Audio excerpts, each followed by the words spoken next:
Hello friends, welcome to logical man education.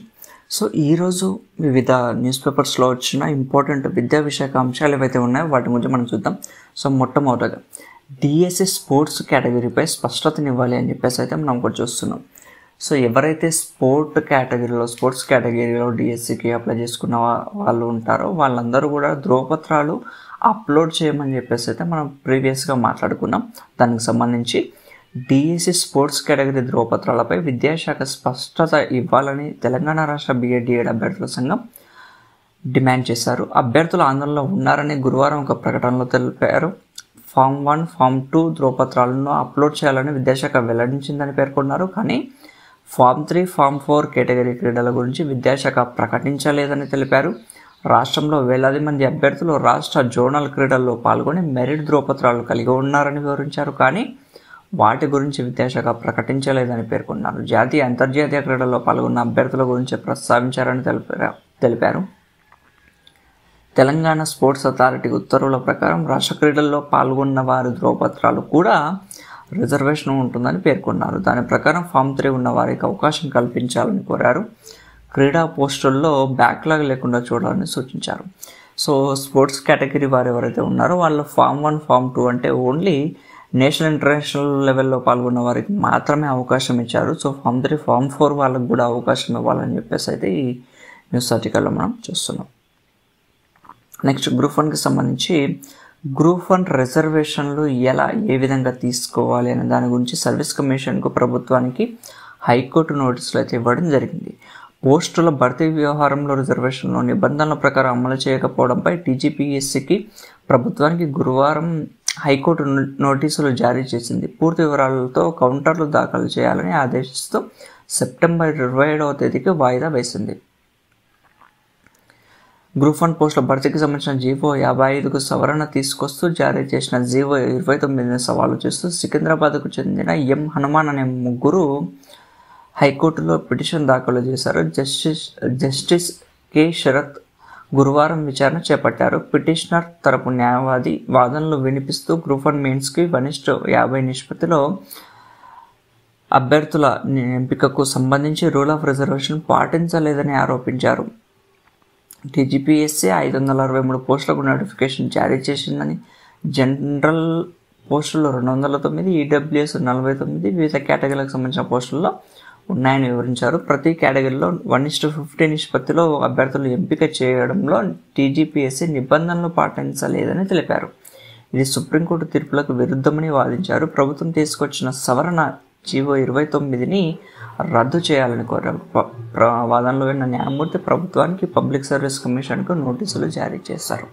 So ఏదైతే prelims జరిగిందో దాంట్లో రూల్ ఆఫ్ రిజర్వేషన్ పాటించలేదని చెప్పేసి, అంటే కేటగిరీ పోస్టులు ఉన్నాయి కదా, పోస్టుల కేటగిరీకి తగినట్టుగా వాళ్ళు మెయిన్స్కి అభ్యర్థులు ఎంపిక చేయలేదని చెప్పేసి అయితే దాని మీద పిటిషన్ దాఖలు చేయడం జరిగింది. దాని మీద విచారణ ఇది. నెక్స్ట్ ఉద్యోగ క్యాలెండర్లో మనకు వివిధ రకాల పోస్టులకు నోటిఫికేషన్ ఎప్పుడు ఇవ్వాలని చెప్పేసి అయితే మనకు అందులో మెన్షన్ చేయడం జరిగింది. దానికి అనుగుణంగా నోటిఫికేషన్లు ఇవ్వడానికి ఖాళీలు ఎన్ని ఉన్నాయో అన్నీ కూడా దాని గురించిన నివేదిక తెచ్చుకోవాలి, అన్ని నోటిఫికేషన్లు జారీ చేయాలి, పోస్టుల భర్తీకి సంబంధించిన కసరత్తు పూర్తి చేయాలని చెప్పేసి అయితే ఇందులో న్యూస్ ఆర్టికల్లో మనం చూస్తున్నాం. ముఖ్యంగా మనకు డిఎస్సి నోటిఫికేషన్ కూడా మనకు వచ్చే అవకాశం ఉందండి ఫిబ్రవరిలో. దానికి ముందుగా టెట్ నోటిఫికేషన్ కూడా తొందరలో వస్తుందని చెప్పేసి అయితే మనం ఊహిస్తున్నాం. వాళ్ళు ఇచ్చిన నోటిఫికేషన్ ఆధారంగా చూసుకుంటే సో లెక్కలు తెలిసేపట్లో నియామక సంస్థలు ఉన్నాయి. ప్రభుత్వ ప్రధాన కార్యదర్శి ఆదేశాల నేపథ్యంలో జాబ్ క్యాలెండర్ ప్రకారం ప్రకటనల జారీకి సమాయత్తం. గ్రూప్ 1 విద్యుత్ సంస్థల్లో ఇంజనీరింగ్ పోస్టుల భర్తీపై కసరత్తు. ఖాళీలు తెలిస్తే ఆర్థిక శాఖ ఆమోదంతో నోటిఫికేషన్లు ఇస్తారని చెప్పేసి అయితే నియామక సంస్థలు సన్నద్ధమవుతున్నాయి.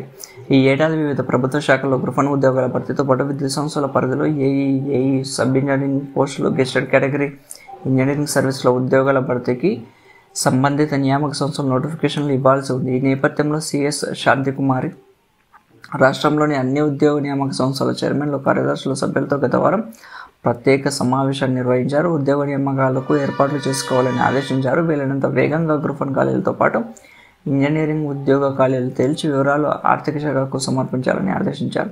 సిఎస్ ఆదేశాల నేపథ్యంలో వివిధ ప్రభుత్వ శాఖలు వాటి పరిధిలోని ఖాళీలు గుర్తించడంతో పాటు వాటి భర్తీకి సంబంధించి ప్రతిపాదనలు సిద్ధం చేసుకునే పనిలో నిమగ్నమయ్యాయి. ఖాళీలు లెక్కలు తేల్చని తర్వాత ఆర్థిక శాఖ ఆర్థిక శాఖకు సమర్పించాల్సి ఉంటుంది. ఆర్థిక శాఖ ఆమోదం పొందిన తర్వాత రిజర్వేషన్ల వారీగా పోస్టుల విభజన చేసి ఆ మేరకు ప్రతిపాదనలు నియామక సంస్థలకు అప్పగించాలి. రాష్ట్రంలో నూతన జోనల్ విధానం అమల్లోకి వచ్చిన తర్వాత రెండవసారి గ్రూప్ 1 ఉద్యోగాల భర్తీ జరుగుతుంది.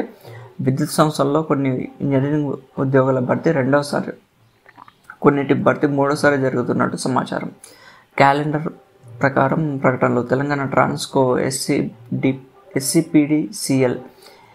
NPDCL పరిధిలో అసిస్టెంట్ ఎగ్జిక్యూటివ్ ఇంజనీరింగ్ ఏఈ ఉద్యోగాలు కానివ్వండి, ఏఈ సబ్ ఇంజనీరింగ్ ఉద్యోగాల భర్తీకి సంబంధించి ఈ ఏడాది అక్టోబర్లో నోటిఫికేషన్ జారీ చేయనున్నట్టు రాష్ట్ర ప్రభుత్వం జాబ్ క్యాలెండర్లో స్పష్టం చేసింది. టీజీ జెన్కో ఈ నోటిఫికేషన్ జారీ చేస్తుంది. అర్హత పరీక్షను వచ్చే ఏడాది జనవరిలో నిర్వహించాలి. అదేవిధంగా ప్రభుత్వ శాఖలో గ్రూప్ 1 ఉద్యోగాల భర్తీకి సంబంధించిన నోటిఫికేషన్ కూడా అక్టోబర్లోనే జారీ చేయాలి. ప్రిలిమినరీ పరీక్షను వచ్చే ఏడాది ఫిబ్రవరిలో చేపట్టాలి. జీవో 55లో గుర్తించిన 19 కేటగిరీలోని పోస్టులు గ్రూప్ 1 పరిధిలోకి వస్తాయి. ఈ నోటిఫికేషన్ DGPSC జారీ చేయాలి. జాబ్ క్యాలెండర్లో నిర్దేశించిన నెలల్లో ఆయా ప్రకటనలు జారీ చేయాలని, ఈ మేరకు తగిన ఏర్పాట్లు చేసుకోవాలని ప్రభుత్వ శాఖలను సర్కారు ఆదేశించింది.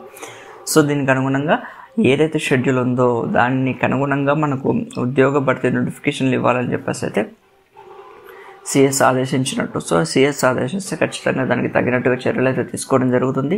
సో మనం తొందరలో మన డిఎస్సి నోటిఫికేషన్ కూడా ఎక్స్పెక్ట్ చేసే అవకాశం ఉందండి మనకు. ఎందుకంటే మనం అక్టోబర్లో ఈ ఏవైతే నోటిఫికేషన్ క్యాలెండర్లో ఇచ్చిన అంశాలను ఆధారంగా చూసుకొని పోస్టులకు నోటిఫికేషన్ ఇచ్చారనుకోండి, సో మనం కూడా అదే తరహాలో మన నోటిఫికేషన్ కూడా ఎక్స్పెక్ట్ అయితే చేయవచ్చు. చూద్దాం.